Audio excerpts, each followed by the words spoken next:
Hi guys, welcome back on Rock SEO YouTube channel. Today we have a bit of a one-of-a-kind conversation with Jess and Ashley. It's called the Ghosting Roundtable, part of our business conversations and founders conversation. Rock is not too much in the mood here, but he just wanted to pop by and say a hello, so we can get started. Okay. I will introduce our first guest. Her name is Jess Shanahan. I hope I said her name right. She's an automotive journalist, electric vehicle specialist, and stage moderator covering emerging stories shaping future of mobility, sustainability, and transport. You're known for making complex, fast-moving topics from EV adoption and charging infrastructure to autonomous and connected systems. All in all, you do many things, and I've had a look at your websites. Congrats and how you do it. So welcome here, Jess. Thank you very much for having me. Our second guest is Ashley Fry. He's the co-founder of Will They Pay, which is a UK-based platform that brings transparency to businesses and payment behavior. They allow businesses to review and check companies when they're not being paid, to pay their supplies, helping SMEs bringing informed decision and avoiding late payments, which I think is a key topic these days. So welcome to the show. Thank you, Gabrio. Looking forward to it. Okay, for our first question, we'll start with Jess, which is the ghosting moment. So just a mini side note, this topic was something that came in several LinkedIn conversations throughout 2025. And the people in this chat here, we've been all experiencing ghosting in one way or another, as well as many other marketers. So we wanted to have a proactive roundtable / discussion here, try to find common themes and potentially putting forward some solutions, because this was definitely not okay. And we're also starting 2026. So let's get started. So I've had quite a few actually in 2025, but I would say that the biggest one, maybe not the one with the most financial impact, but certainly the most kind of impact on my mental health, was I had a potential new client reach out and say, "Are you able to do this work?" And I said, "Yes, here is my portfolio, here are my rates." And they said, "Great, please sign an NDA." And I did that and then heard nothing for about 9 months. And then they got in touch again saying, "We've got a new project for you." Not the same project as before. "We've got a new project for you. Can you let me know how much you charge?" So I let them know, and I then heard nothing. So the last couple of years for my business, certainly on the B2B marketing side, have been relatively tough. So both times that potential new client got in touch was very much oh, this could be it. Things are finally starting to pick up. But it wasn't. So the mental impact, it kind of hit me. So yeah, that's just one of several. But I would say that's the biggest one of 2025. Okay, going to our next point, the impact. I mean, you mentioned mentally this was heavy, and I can imagine, 9 months, wow. I think sometimes, 9 days I don't hear back. So that's crazy. Yeah, and it was very much we had phone calls, we had planning calls, we had emails, everything. Like this project was about to start and I set time aside and then just nothing came of it. And I don't think it was necessarily through any kind of malice on the client's part, but it's just not fair to treat someone like that. So I was ready to be like, cool, I've got enough money coming in to keep the business comfortable for the next 3 months. But then that just didn't materialize. So then I had to kind of, get back into hustle mode. And it's kind of sometimes hard to do that context switching. In terms of if we can say a lesson, what could be a lesson here? What this experience taught you for, the foreseeable future of 2026? Yeah, I think I mean part of it's on me not to get too excited about things that aren't necessarily going to materialize, but it very much seemed like a done deal as far as a deal can seem done without having a kickoff and a contract. One thing that I do with a lot of, yeah, exactly. So one thing that I do with a lot of my clients is I ask them to pay some upfront. And I think maybe this is a lesson in maybe getting someone to do that earlier on in the process, like while we're figuring out the scope of the project and not just once the scope has been decided. because then it kind of protects me from, the 1 or 2 hours of calls and email admin and signing stuff before we've even got a project agreed. And most clients are fine with paying some upfront. I often get people to pay all upfront because I've been burned before. So maybe this is a lesson to me in just maybe starting that conversation earlier, because then they've got skin in the game and they're not just going to be like, I don't have the time to, handle this project, and then they, disappear off the face of the planet. Indeed. I think that's the one skill to master, right? How to request payments even upfront. I mean, this is a bit of a side note because I think especially people which are at some point not so experienced don't want to do it because they think it's too much, is not right. But at the end, you're just protecting yourself, your mental sanity, and your income stream. So very good points. We'll take them later for our brainstorm. Okay, I think we touched on this already, but takeaways. So practical suggestions that you think are key for freelancers for these years. Yeah, I think it comes back to like the asking for payment up front. I think the situation I was in was quite rare. I think the problem was I was dealing with a very large organization that was incredibly slow moving compared to me as a very agile freelancer. Typically, I don't have a problem asking for at least some payment up front. Often it's all payment up front, or it's like 50%. And I've learned that over, 14 years of running my own business. So I think it's about getting the confidence to do that, even if it's just 10% upfront, because I find that the clients who are willing to give you that money upfront are going to be more likely to stay in touch because they've paid some money. But then also, they're gonna, if they say no, I'm not paying you up front, you have a massive red flag that you can then look at and go, might not be a good fit. Thank you, Jess. We will switch back to Ashley for these few questions and then we move on to the group brainstorm. So, ghosting moment for you. Mine's similar to Jess. Mine is about taking on new clients and being ghosted. Very similar situation, but mine wasn't in 2025 as such. Mine was more in like 2023, 2024. I originally, with my own business, I'd won some big clients. We'd gone out and done the work. And then I was chasing payment. And when it came to chasing payment, I was just getting ignored left, right, and center. And it took, I think it was about 5 or 6 months for one business to pay me. And by that point, I was just like, I've paid so many people's wages that it's irrelevant now. I've kind of like, just closed it in on myself. And that was my biggest ghosting moment, really, that made the impact for me to start Will They Pay. So, impact for you. Like Jess mentioned earlier, it was emotionally heavy for her. I think for you it was more financially, if you had people to pay in that case, I guess. It's financially, like, mentally as well. Like, it affected me. I was up all night worrying that I wasn't going to, at the time I didn't have a house, I was renting, and I was like, am I going to be able to afford my rent at the end of this month? Am I going to be able to afford that marketing that's just cost me so much for the month? Basically, that's gone again.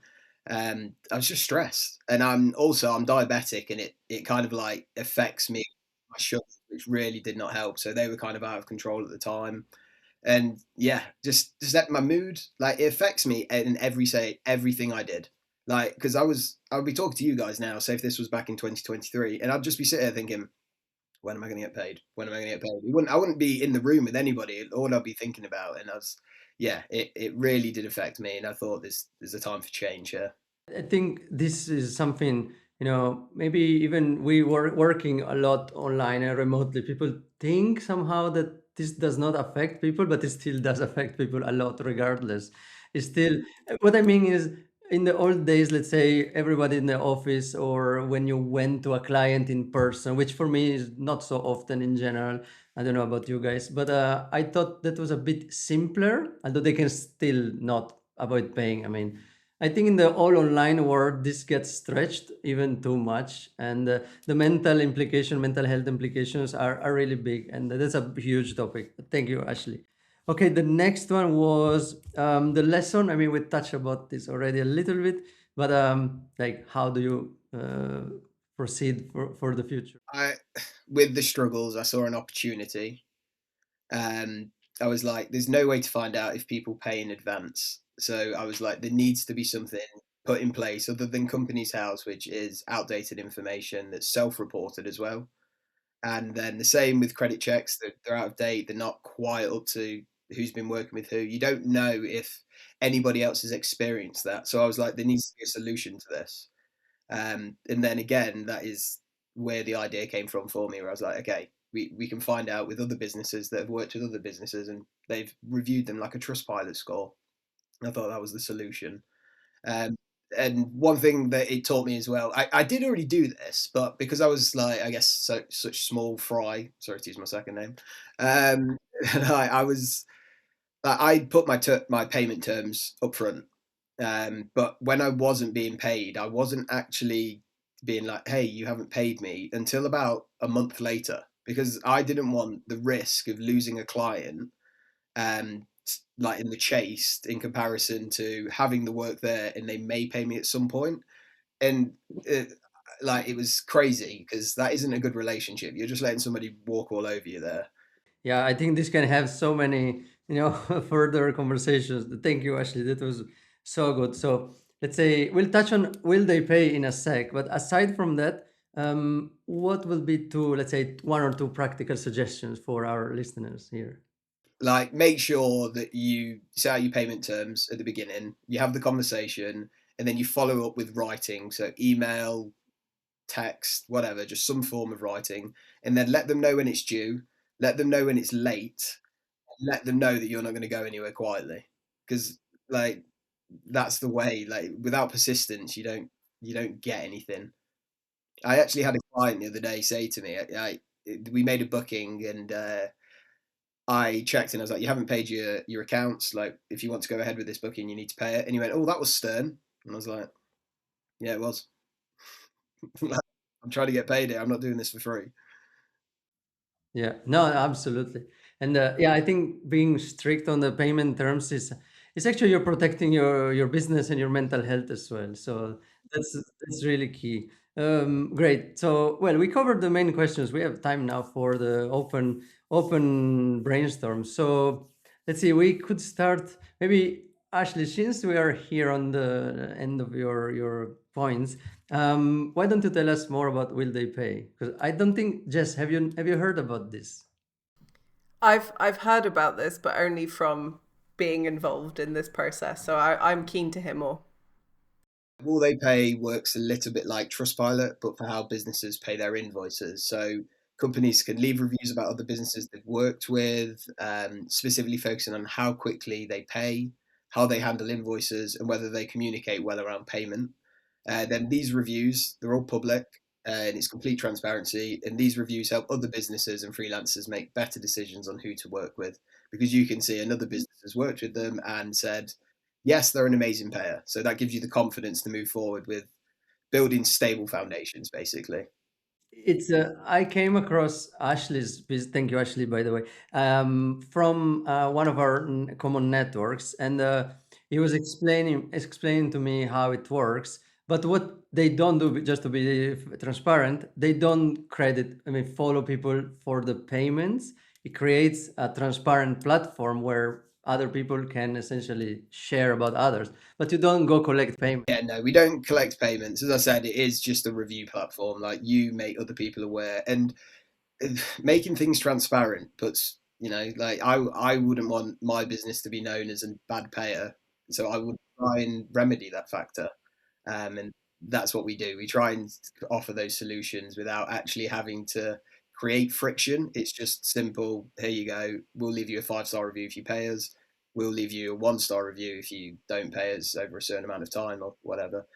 One of the like key takeaways that I did learn, I didn't want to like divert straight into will they pay if we spoke about it, but it was when now I send off an invoice, I write to them to let them know that I'll be using Will They Pay and how it can be beneficial when forming new partnerships for them and working with new suppliers in the future. And it also keeps them accountable to be like, okay, like I need to pay because I would like a 5-star review. I don't want to be known as a bad payer. And I'm going to be honest, I've not had a problem since. Yeah. Don't worry. Thank you, Ashley. To drop a plug here, this is what it is for. That's what I want this conversation also to highlight for guests here on the platform. And I also thought that was something that made me more prompt to my clients. Because if you remember our first conversation, you gave me an idea to how to connect to one of my clients, which I had one invoice slightly late. I have to say, I cannot complain after I heard your stories. I mean, on the time of length, for me, it was more like maybe 10 days. So I should just shut up. After speaking with Ashley, then I thought, okay, I'll pick up the phone. I'll mention to the client, look, you're over time, for overdue for a payment.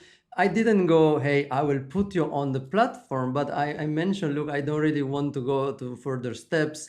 But then just to have the thinking, hey, if that will go further, I would have gone, hey, I will do something, and maybe we will put it on this platform, not to like shame people, but just to so you are aware that it's not okay. Exactly. It's exactly that. It's about, because I guess some companies, like big companies, they forget that you are just a one-man band running everything, doing the marketing, doing it all yourself, and they're like, "Oh, we'll pay them when we can. We'll pay them when we can." And that's the issue, isn't it? Like we're all people, and we don't want this stress, especially for the work that we've done. Like it's ridiculous. Yeah, yeah. Okay, back to Jess. Yeah, sorry. I have one client who they're brilliant. They like the people that I work with in the organization are wonderful, but they're part of a bigger organization and they will not pay me on time. And it means every month is stressful. So I have 2 week payment terms. They know that. They agreed to that. When they got bought out by this bigger company, there was never a discussion that it would suddenly be, I don't know, 30 or 60-day payment terms, but they have not once since paid me on time. So it means that after that 2 week deadline, I'm phoning them twice a week and they only do payment runs on a certain day and they'll say, yeah, you're in the next payment run, then it still doesn't happen. But I can't really do anything about it because I can't risk losing that client because they're a big client for me. But because they're just, again, such a big organization, they don't really care that, like, the people in the accounts department, they're just doing their thing. They've probably got, well, I know they've got like probably thousands of things to pay and manage every month. And I'm so insignificant within that. So I feel like I'm pestering them, sending several emails and making phone calls, but that's also a huge amount out of my time. It's so frustrating. This opens one, I just had one light bulb moment. How do you guys feel about automation then for such payments? Because for larger organizations, what Jess mentioned is absolutely true. They work, let's say, with even just 10 freelancers or 50. And paying every single invoice means, yeah, someone either has to sit to their whatever platform and pay you every time.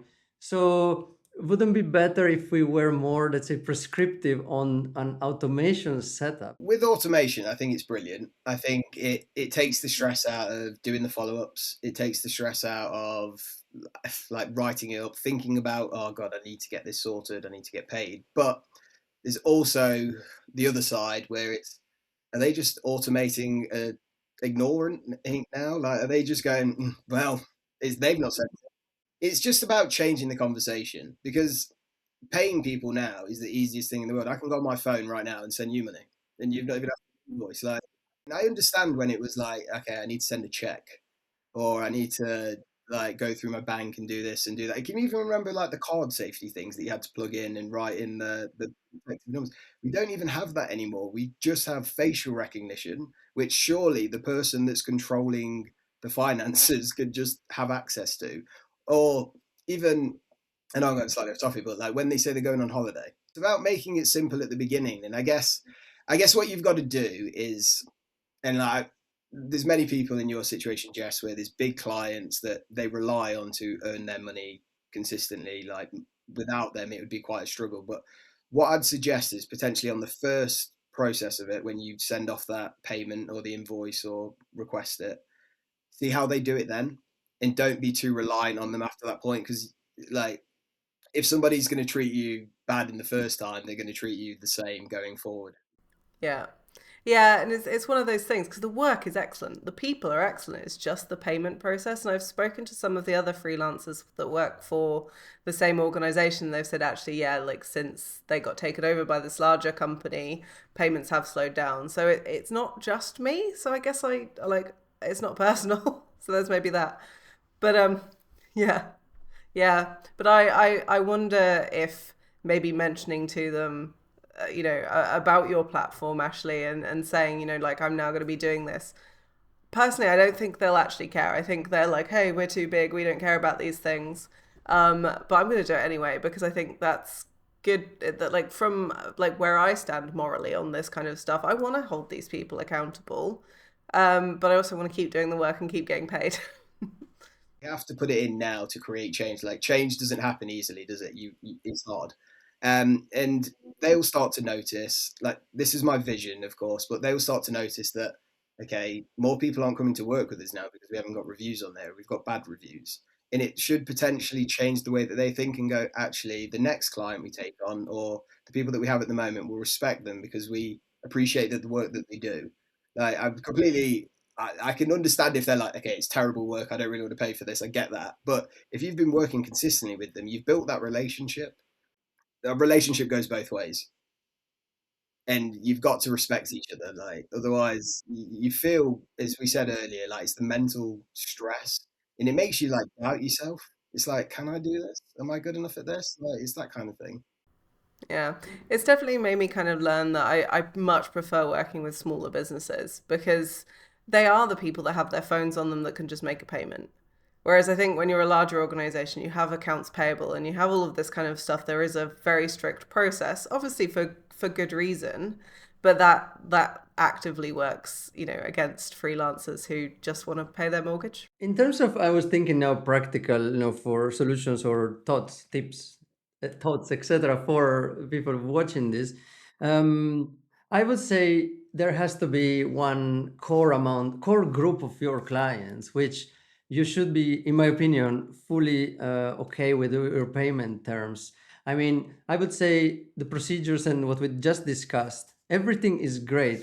But it can be daunting to implement to your many clients, right? For every single one. It's good to do all the processes for every single one.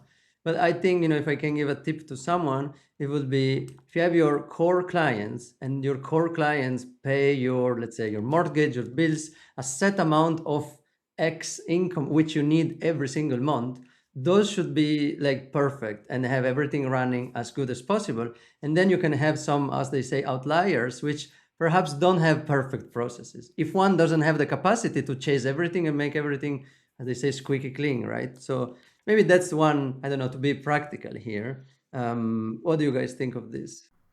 Yeah, I think that that's a great point, and for all of obviously, I love complaining about things. That's just human nature, isn't it? I have great clients who I don't even have to chase them. They just get an invoice, and I know that some point within the next week they will pay me. With one of them, we had to have a discussion because they're overseas. They said that it was quite difficult to pay below a certain amount. If it was below $1,000, they struggle to pay through bank transfer, through international bank transfer. And if I wanted to keep being paid from individual bits of work, because it's very ad hoc and it's less than $1,000, they could only pay by card. That's fine. I have the ability to, take card payments. So I made sure that was on their invoices, but I get charged for them making card payments, but they also don't give me enough work for within 1 month necessarily. It won't always cross $1,000. And for many months, I'm just like, I'd rather have the money. So there's things like that that are frustrating, but it was so nice for to be able to have that option from the client of you can wait until you've passed $1,000 and we'll pay you by bank transfer. No one gets charged a fee, or we can pay you now by Stripe. So what's more important, losing that little percentage or getting paid, quickly? Having those nice open conversations with clients and having the relationships where you can have those discussions, whether something is ideal or isn't ideal, I think is really good. And I think that's, again, where larger clients fall down is because you can't build the relationship with the people in accounts necessarily in the same way that you might with, the people that you interface with on a regular basis, which for me is obviously marketing teams. I think you're right. It's completely all about communication. If people can communicate with you, you can understand. If you can't understand it, you lose your head. Um, and if you speak to somebody and they say, unfortunately, this month I'm going to end up paying you 10 days late. And as long as they follow through with what they've said after the communication, of course. But yeah, I think that's fine. Like late payments, it's expected. I had a client, she was a very small business, and I did a small amount of work for her. And because we were friendly, not friends, we knew each other through, like professional settings, and it was a small amount of money. I didn't charge anything up front, my mistake. But then she didn't pay, and I couldn't get in touch with her. And I had to say to her, and I know the kind of industry she's in, if she doesn't get paid, because she works on big projects, if she doesn't pay, she's got no money. So I had to say to her, don't ignore me. If you can't pay me, just tell me. And she got back to me saying, I'm so sorry, like a big client hasn't paid me. And I'm like, that's fine. I still need to get paid because I've done the work. But just let me know when you can pay. It's fine. I feel you. And like, I think she came up to me at an event and she was really worried that she damaged the relationship. And I was like, if you just told me from day one, I would have been fine about it. But I get where she's coming from. And obviously she's having the same problem as all of us, but on a much larger scale. And that's the thing that really worries me, because I pay staff, I pay other freelancers. I've never paid late, even when it's got me into debt because someone else hasn't paid me. I will still pay a freelancer just because I have morals, and I can't do that to someone because I'm the first person to say that that's wrong. I'm similar to you. If somebody like, if I didn't get paid, like for example, that 5 to 6 months, I still paid all my staff throughout, and I was just like, oh well, it is what it is. Like they didn't ask to not be paid. They didn't want this stress, and I'm the business owner, so I have to take that upon myself to I'm responsible for others in that sense. At that point that of the open conversation or open, let's say, information that there is some further payment problem upfront, it's really key. But you're right, Jess. Not everybody will be willing even to share, and some people might be even feeling embarrassed. But they don't understand that it goes down the chain, right? Because as you said, you have no visibility, you don't know what the heck is going on, and then from what it concerns you, oh, you're out of pocket of X amount, and they're late. But turns out that they're late because other people were late in the chain. And I agree, it's better even knowing that there's some other problem up front. Hopefully, they are telling the truth, right? You always can wonder even that way, rather than being ghosted. Here, this is the key word for today, right? Because it goes down to that word that for me is really, yeah, it's something quite terrible that is still happening. And it's the core of our conversation here when you just don't know, because it's better not knowing that something is gonna go bad or went bad rather than not knowing. I think that's the key point. I see, Ashley, you want to say something. You know, you ever had a bad breakup and then you're like, can we just discuss why? Like, you get absolutely zero from the other person. It's that communication. You sometimes need it. You need can't think of the actual word for it. Closure. Yeah, and eventually, I think also another tip perhaps that, if you see consistently a client which is consistently late, and then you go, what is best to keep on working for them while being late, or losing them as a client and having, as you said, closure. So this is very individual. I cannot say what one should do. I think it really depends, as we said in SEO world. What would you do? What would you go with? I think I will look how many months this has consistently happened and what was the business impact for my business. If, let's say, due to that payment, particularly, we were behind on cost paying staff or something else, and then I will make a decision also how much it's worthwhile to have that client or not. So I think it will be 3 months, something like that, and then I will have a think, okay, look, I have to, let's say, dump you as a client because this is not the way I want to run the business. This is just my choice. Oh yeah, of course, it's your own personal opinion. And like originally at the beginning, when I first started, I had one big client that was basically paying everything, and then I had like one or two small clients. But then the big client started paying late, and then we ended up losing them. So what we ended up doing is getting more and more little people involved, and then you can. I know that's obviously different for everybody, but that was what really helped me because when I relied on one person to pay me and they started paying me late, I felt like I was kind of cornered and I just had to continue doing it. And they were almost like whipping me. And I was just like, okay, okay. I think having that diversification of like client sizes and like how they pay is good. Like I have a few nice, steady, they pay well retainer clients. I have a few they pay poorly, very big, very like semi often throughout the year clients, and then I have a few kind of small medium clients that are kind of a bit more, ad hoc. And I like having that mix. It doesn't mean I'm not necessarily reliant on the bigger clients, because there's a lot of kind of uncertainty when you've got lots of non-retainer clients.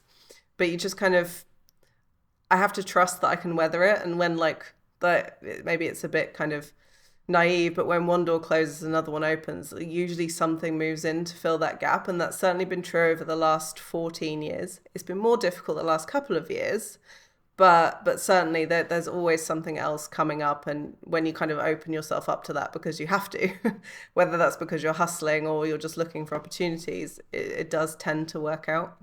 Two interesting points. Sorry, Ashley, can I just jump in before I forget this point? The first one was on the recent times, Jess, you mentioned.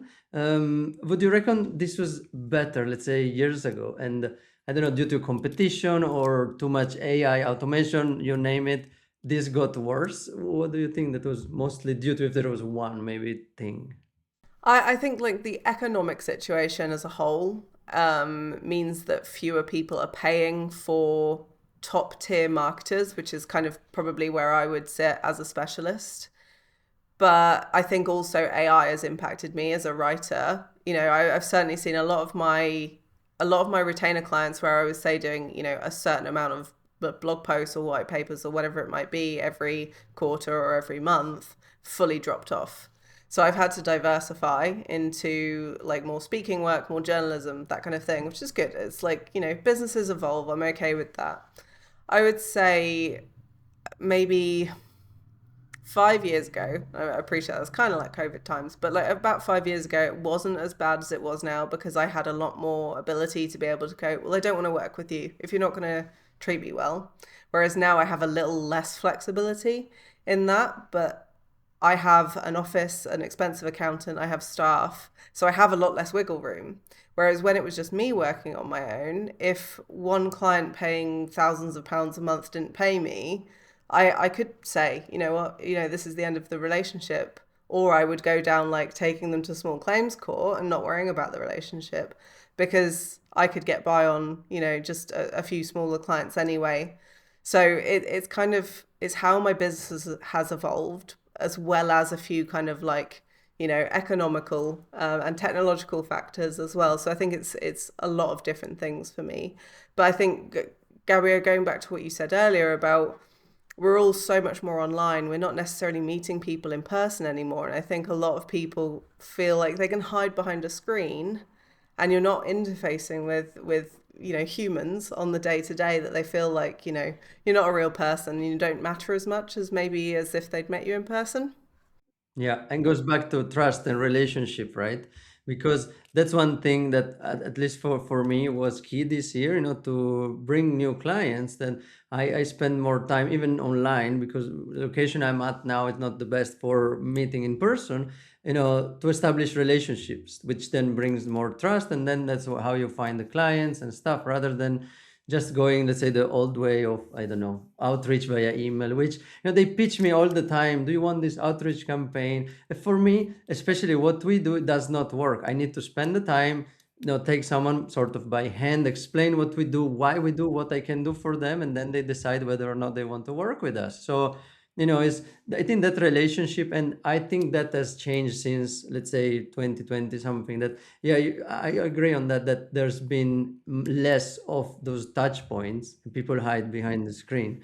And one last point on your earlier point, before I forget as well, diversification. That's also something critical here, guys, because I don't think everybody, people listening are, let's say, let's put it this way, it's difficult to do diversification well. I'm not saying we do it well.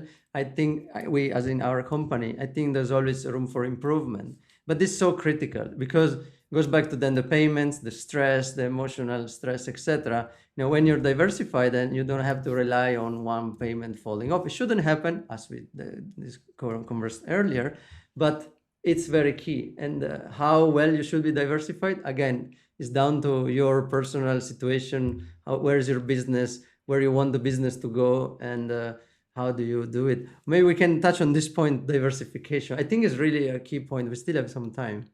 Yeah, I think it gives you the opportunity, doesn't it? Because you're not stuck with, if we're talking about payment terms, it gives you that opportunity. Let's talk about friends. Let's not talk about work, talk about friends. If you had one friend and you constantly relied on them to do everything, the relationship would probably sour a bit. It'd become a less more like, hey, I want to do this for you. It's like, oh, we have to do this together. When you have more friends, you can diversify, you can speak to more people, you can do things differently.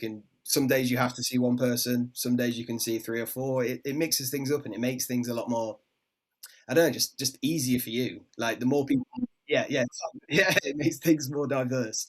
And the more people you communicate with, like mentally, I feel like it's also like a learning curve, because you kind of get stuck on how some people think. And with businesses, like you're like, oh well, they do it like this, so everybody must do it like this. But then you realize, as you said earlier, Jess, some people pay you ad hoc, some people pay you consistently, some people are late but they pay you big amounts. It gives you that what's the word, it gives you that experience. One thing I want to touch on, sorry to like flip back, but it's what I believe will really create the change is positive pressure.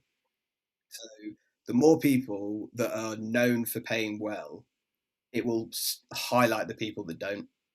And I feel like that's the way that we do it. Like the more people want to be, because everybody wants to be like, look at me, look at my 5-star reviews on Google, look at this, look at this. Like if we can get people talking like that and showing like it's a proud thing to be good at payments, it will change the way that other people and businesses like work and evolve and pay people, I think. All right, we are almost 40 minutes in. I'm really enjoying the conversation. Any further points or closing remarks if we think we're at the end of the conversation? I wanted to say that I think the friendship analogy is a really good one, and I don't think it's necessarily just about like it makes things easier for you. It also makes your work more interesting, and like it's not necessarily just about diversifying the size of your clients, your payment terms, that kind of thing. But I also think the work you do, and I think a lot of what would they call it, like multi-hyphenate creatives, as they're saying now. That's the trending thing, isn't it? Anyone who's doing like a lot of different things actually is in a good position to diversify. So anyone who might have started as software developer, graphic designer, writer, whatever it might be, adding more strings to your bow in some way, whether that means like doing consulting and roadmap sessions as well as like the deliverable work, or whether that's, I mean, like my experience has been, well, there wasn't enough writing work, so I started doing more speaking gigs. And actually now I love that. Why haven't I been doing more of that? So I think diversification is good for you as a business and for your bottom line, but I think it also can make the work more fun as well. I would say it's not for everybody, but if you can do it, by all means, right? You have to allocate enough time for each activity and do it successfully. For example, do client A on Monday, client B on Tuesday, and don't mix two things, or do business C on Wednesday and don't mix the three things, because it's very tempting. Oh, I'll just look at Slack 1 second. And then I think that's when things can go south, when you do so many things. With what we were talking about earlier, with people being able to ignore you, I know this is completely, it's kind of off topic, but I always feel like it's in smartphones. Like people see a message that's been received, and you get the ticks, and you're like, they've read it. Why aren't they replying to me? Like it's something in that, and I don't know what it is. Maybe it's because we're constantly hassled, and our attention's like required all the time. That sometimes you need a time to switch off, and it does feel like you are being ghosted. And then because you can see that they've done that, you kind of get affected. Like yeah. Like I do it. Like I have someone And maybe message they me were on just LinkedIn, picking and I up was the like, kids at and school I or went to write the something message. after My all, phone right? rang. I answered the phone. I had a conversation, and then 2 weeks later, I had to message him, and I was like, "I'm so sorry. Like I was going to reply to this, but I just completely forgot. Like I'm going to be honest." I do give some people some kind of like a little bit of leeway when I'm chasing something, because I'm like, they could have just intended to reply to this, or like seen it and or like missed it, or whatever. There could be so many reasons for someone not responding to me, and I try to remember that while I'm like stewing and getting angry, because I like often like the next time I email someone, they'll reply immediately going, oh my god, I'm so sorry, and they pay me immediately.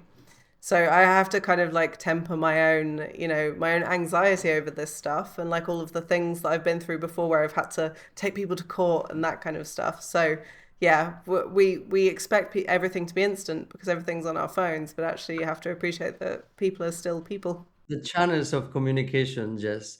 I used to work for this content marketing agency a number of years ago, and we were very prescriptive then on the communication channels. But then some client, like for example, it was Slack in that case, which is quite common, right? But then some clients couldn't do Slack, so there were then some exceptions. Oh, client B will be contacting us on WhatsApp. And I was telling to the people in the team or the manager at that time, look, that's not okay because then you'll go crazy with the communication streams there. So that's another challenge I think people in agencies especially can have, where you have your clients in different channels and they're not consistently there. So on that, I would be very strict. And if I have again to join that company going, look, this is the communication channel. I go Dutch there, very direct. Sorry, I know it's not very British, polite here, but I'll go, look, this is our preferred communication channel and the only one available. You need to use fill the blanks, Slack, WhatsApp, whatever it is. Because when you stretch on so many communication channels, aside from then not getting the replies, that also will drive you crazy because you have to check so many. I do have some, I must be honest, guilty at the moment, but because I work with not too many, especially in the strategy, which I'm very involved with, I have a mix of emails and WhatsApp, but it does work because I don't have many every month, so I can totally manage them. But if they were more, I will have something more structured because I've been there and I've seen the mess which can happen, especially when people then keep on saying yes, which I'm also a big believer of saying no to things. What do you guys think on this? The amount of people that message me and like, hey, can we have a chat about this? And I'm like, how will you benefit me? Like, that's what I want to know. I'm going to be honest with you. Like, I'm not searching for friends on this platform. We can become friends after we've done this, but I'm not going out there. Like, people are like, hey, and this is on LinkedIn. I'm quite new to it. I've only been on it like my platform says I've been on there. My profile, sorry, says I've been on there a year. I haven't. I've been on there for 7 months. Like, I just want to clarify that. And I haven't had any social media since I originally had Facebook, and then I deleted it very early. So I haven't had it for like 15 years. So I'm completely away from it all. And what I found difficult was that people just wanted to connect with you for the sake of connecting, and I was like, why? Oh, like what? I'm not getting paid to connect. I'm like, what is this? What is going on? I don't understand it. When you connect to someone on LinkedIn, spend the time, if you have the account with the credits, the premium one, but also if you don't, to put a message why you're communicating to someone. For me, I don't have a million followers, but I do have almost 10,000, which I think is not bad, not small, it's growing and is okay. Right now, I don't accept if there's not a message which tells me at least what they want or where we met, or if he's gonna send me something. So normally when I accept, if I accept someone without an introduction message, I will simply say, please tell me quickly what you need, what you want from me. And if you're selling something, please tell me right away. So I will tell you quickly if we can do business or not. That's yeah, people just adding you for the sake of adding you, and yeah, it's a business platform. It's not Facebook or other a dating platform, right? Which you might think, okay, something else going on there. I think that's happening too much. Agreed. It's just it's vanity metrics, isn't it? Like I don't I think I have 500 and I still ignore half the people that send me a request because I'm like I don't know who you are. You're not based in this country with me. You have nothing to do with my industry. It does take the time, no? So, for example, conversations like this, we connected there on the big post, and we share a couple of messages. Actually, we met before via John, another network, but then there was some, time spent there, and I think that's also what people don't want to do. They don't want to put the time. They want the microwave everything. They say microwave generation. I don't know if we're past probably AI microwave or their next stage, right? With AI, I know you said earlier, Jess, it's like affected the way and the amount of work that you do and get and stuff like that. But with like one benefit I have found to it is, and this was on the payment stuff, I used to feel really awkward being like, hi, can you pay me? And I write it through AI and then just send it off. I feel like somebody else has written it for me, and it was almost like I had like a legal person there doing it all, and I was safe to do it then. So it was, for me anyway, it was really beneficial in that sense. It kind of took away that stress and the nerves of actually like sending it. So thank you guys for this great conversation here. Any final thoughts or remark? Just first. So I think that, from what we've spoken about, I think one of the key points here is this communication and building relationships with people, especially like as you're going into, a new client relationship, as well as like ongoing and kind of building that. So I think, that's the big thing from me. And, I try to do that. I go to a lot of events, I do a lot of networking, and certainly those relationships are always solid, no problems with payment. And it's, it's often those cold outreaches and stuff like that where it's a bit more difficult to kind of build those relationships. So I think that's key. Where can people find you, Jess? Just a plug for you here. Yeah, so I'm on LinkedIn. I don't mind people just randomly connecting with me or following me, because like LinkedIn is my platform. I create content. That's what I do. So I'm more than happy for people to give me a follow or a connect there. I'm also on YouTube. I make videos about cars, and you can find me at jessshanahan.com as well if you want to find out more about what I do. Perfect. Thank you, Jess. Okay, now, Ashley, any closing remarks? So in regards to what we've spoken about earlier, I think the biggest thing is be confident in yourself to be able to pursue the matter. Don't just roll over.